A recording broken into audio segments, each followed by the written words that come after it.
गडचिरोली जिल्ह्यात शांतता आणि विकासाच्या प्रक्रियेला नवं बळ देणाऱ्या महत्त्वपूर्ण उपक्रमाअंतर्गत आत्मसमर्पित माओवादी सदस्यांच्या पुनर्वसनासाठी राज्य शासनानं आणखी ठोस पावले उचलली आहेत.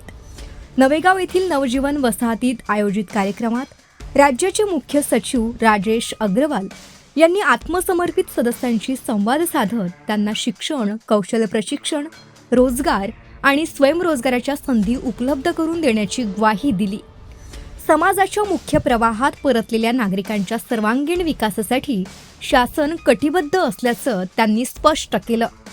या कार्यक्रमात पोलीस महासंचालक सदानंद दाते, जिल्हाधिकारी अविशांत पंडा आणि पोलीस अधीक्षक एम रमेश यांच्यासह वरिष्ठ अधिकारी उपस्थित होते.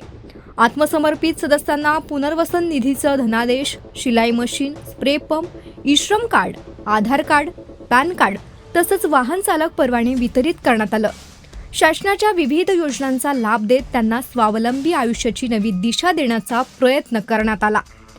गडचिरोली पोलीस दलाच्या पुढाकारातून आत्मसमर्पित सदस्य अशोक मासाहोळी यांच्या कुटुंबांचा विशेष सन्मान करण्यात आला.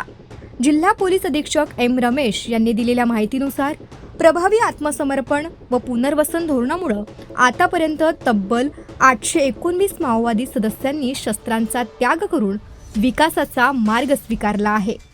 शिक्षण, आरोग्य, शेती आणि रोजगाराच्या संधींशी त्यांना जोडण्याचं काम सुरू असून गडचिरोलीत शांतता आणि प्रगतीचं नवं पर्व आकार घेत असल्याचं चित्र दिसून येत आहे. लोकराज्य टीव्ही न्यूज चॅनल करिता आनंद दहागावकर, जिल्हा प्रतिनिधी, गडचिरोली.